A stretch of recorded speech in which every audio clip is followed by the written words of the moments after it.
I think it's pretty clear that Photoshop has changed photography, but I think it's also made us worse at photography.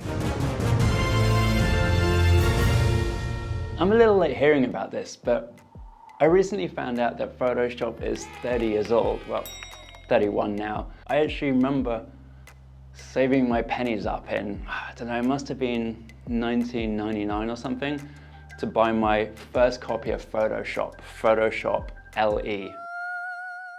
At the time, I was in my late teens and, completely broke, so £100 was a huge investment.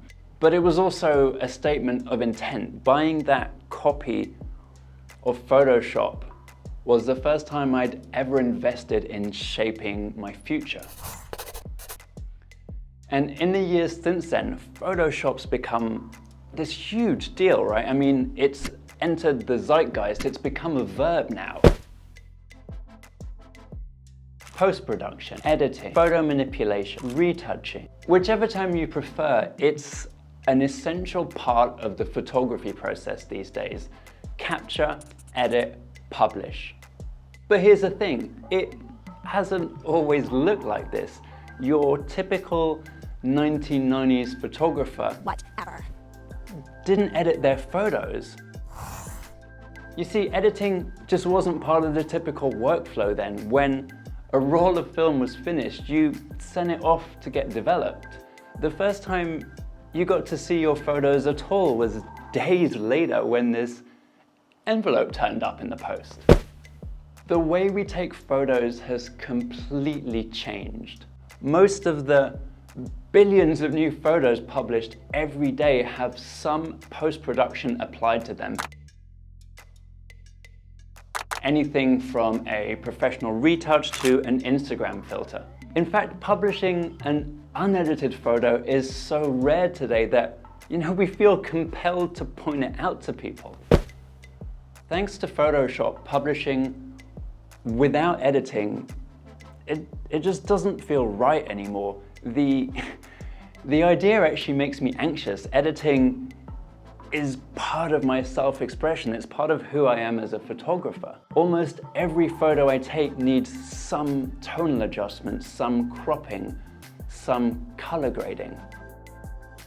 In my mind, the unedited photo is like a raw material. It still has to be carefully worked into a final product. So how is Photoshop making us bad photographers? Well, post-production is huge business. We're inundated with apps that promise to fix our photos. I hate it. So bad. No. Oh, I love it.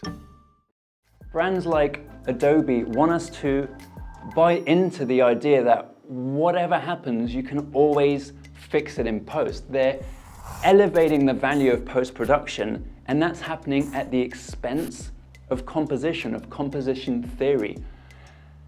And I think that's a terrible philosophy because it takes you away from learning the fundamentals of photography. I've got a South African mate who's a photo retoucher, and he says by far the worst part of his job is when clients send over a terrible photo and expect the post-production process, him, to fix it. Well, that's not quite what he said. He's South African. His exact words were, "You can't polish a toe."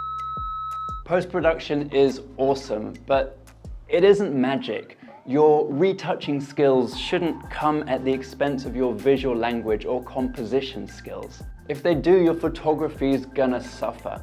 In the 90s, if you wanted to end up with a great photo, you had to get it right at the point of capture. There was no post-production cushion. Maybe we should still create photos in that spirit like we're in the 90s.